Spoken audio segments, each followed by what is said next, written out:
എന്തേ കാരണം? ഇത്തരത്തിൽ ഭൗതികമായ ജീവിതത്തിനു വേണ്ടി, ഭൗതികമായ സുഖലോലുപതയ്ക്കു വേണ്ടി, ഭൗതികമായ പല സന്തോഷങ്ങൾക്ക് വേണ്ടി ദീനിനെ വലിച്ചെറിയുവാൻ തൻ്റെ ഭർത്താവിനെ പ്രേരിപ്പിക്കുന്ന സാമ്പത്തികമായ മേഖലയിലും അല്ലാതെയുമൊക്കെ തൻ്റെ ഭർത്താവിനെ പ്രേരിപ്പിക്കുന്ന അത്തരത്തിലുള്ള ഭാര്യമാർ അവരോടൊപ്പമുണ്ട് എങ്കിൽ തീർച്ചയായും ആ ഭർത്താവിന്റെ ശത്രു തന്നെയാണ് ആ സ്ത്രീ, അദ്ദേഹത്തിന്റെ ശത്രു തന്നെയാണ്. പ്രവാസികൾ എന്ന നിലയ്ക്ക് നിങ്ങളെ സംബന്ധിച്ചിടത്തോളം നമുക്കറിയാം, നമ്മുടെ ഭർത്താവിന്റെ മാതാപിതാക്കൾ അവർ നാട്ടിലിരുന്നു കൊണ്ട് വേദനിക്കുന്നുണ്ടെങ്കിൽ ഒരു പുരുഷനെ സംബന്ധിച്ചിടത്തോളം അവൻ ഏറ്റവും കടപ്പാടുള്ളത് അവന്റെ ഉമ്മയോടാണ്. അവന്റെ മാതാപിതാക്കളോട് കൃത്യമായ ബാധ്യത അവനുണ്ട്. അതുകൊണ്ട് തന്നെ ആ ബാധ്യതകൾ നിറവേറ്റുന്നതിൽ നിന്ന് ഒരു ചെറിയ ശതമാനമെങ്കിലും ഞാനോ നിങ്ങളോ കാരണക്കാരായി തീരുന്നുണ്ടെങ്കിൽ, ആ ബാധ്യത നിറവേറ്റുന്നതിൽ നിന്ന് ഒരു ചെറിയ ശതമാനമെങ്കിലും അദ്ദേഹത്തെ ജീവിതത്തിന്റെ ഏതെങ്കിലും ഒരു ഘട്ടത്തിൽ ഞാനും നിങ്ങളും അദ്ദേഹത്തിന് പ്രേരണ നൽകേണ്ടതിന് പകരം അതിൽ നിന്ന് അകറ്റി നിർത്തുന്നുണ്ടെങ്കിൽ തീർച്ചയായും പടച്ച തമ്പുരാനോട് മറുപടി പറയേണ്ടി വരും. അങ്ങനെയുള്ള ഭാര്യ അദ്ദേഹത്തിന്റെ ശത്രു തന്നെയാണ്. ഇങ്ങനെ ജീവിതത്തിന്റെ ഓരോ മേഖലകളിലും സഹാബി വനിതകളുടെ ചരിത്രങ്ങൾ എന്റെയും നിങ്ങളുടെയും ജീവിതത്തെ സ്വാധീനിക്കേണ്ടതുണ്ട്. അവരുടെ ജീവിതത്തിലൂടെ അവരനുഭവിച്ച ത്യാഗങ്ങൾ, അവരനുഭവിച്ച പരീക്ഷണങ്ങൾ, അവരനുഭവിച്ച പ്രയാസങ്ങൾ എനിക്കും നിങ്ങൾക്കും കരുത്തു നൽകേണ്ടതുണ്ട്. ജീവിതത്തിലെ ഏത് പ്രതിസന്ധി ഘട്ടങ്ങളിലും, ഏത് ബുദ്ധിമുട്ടിന്റെ സമയങ്ങളിലും ഈമാനോടുകൂടി പിടിച്ചു നിൽക്കുവാൻ എനിക്കും നിങ്ങൾക്കും സാധിക്കേണ്ടതുണ്ട്.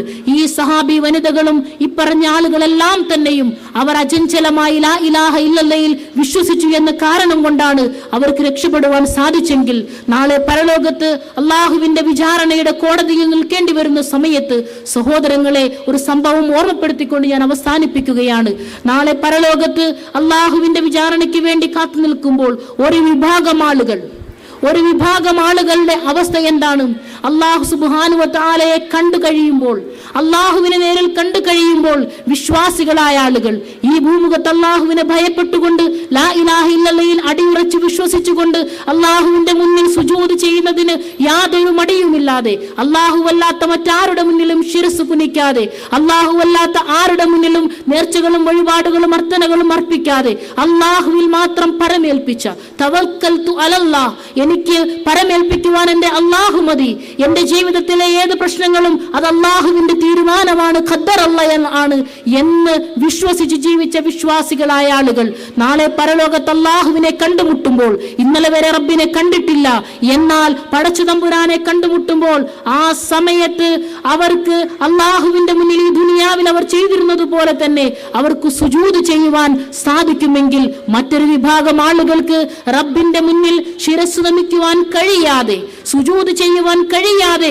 നട്ടെല്ല് വളയ്ക്കുവാൻ കഴിയാതെ, അതിനുവേണ്ടി അവരുടെ നട്ടെല്ല് വളയാതെ നിൽക്കുന്ന ഒരു സാഹചര്യം, ഭീകരമായ ഒരു അന്തരീക്ഷം ഞാൻ നിങ്ങൾ നേരിടുവാനുണ്ട് സഹോദരിമാരെ.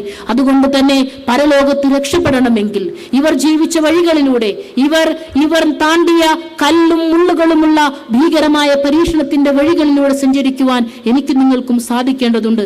അതിനുവേണ്ടി എന്റെയും നിങ്ങളുടെയും മനസ്സിനെ പാകപ്പെടുത്തുക. പടച്ച തമ്പുരാൻ അതിന് കരുത്തു നൽകുന്ന വിശ്വാസിനികളുടെ കൂട്ടത്തിൽ എന്നെയും നിങ്ങളെയും ഉൾപ്പെടുത്തി അനുഗ്രഹിക്കുമാറാകട്ടെ. അള്ളാഹുവെ, ജീവിതത്തിൽ അറിഞ്ഞും അറിയാതെയും ഒരുപാട് തെറ്റുകുറ്റങ്ങൾ ചെയ്തു പോയിട്ടുള്ള പാപികളാണല്ലോ ഞങ്ങളുടെ പാപങ്ങൾ പൊറുത്തു തന്ന് നിന്റെ അനുഗ്രഹീതമായ ജന്നാത്തുൽ ഫിർദൗസിൽ ഇടം നൽകി ഞങ്ങളെ നീ അനുഗ്രഹിക്കണമേ നാഥ. അള്ളാഹുവെ, മാതാപിതാക്കൾക്ക് നന്മ ചെയ്യുന്ന സ്വാലിഹീങ്ങളായ സന്താനങ്ങളുടെ കൂട്ടത്തിൽ ഉൾപ്പെടുത്തി ഞങ്ങളെ നീ അനുഗ്രഹിക്കണമേ നാഥ.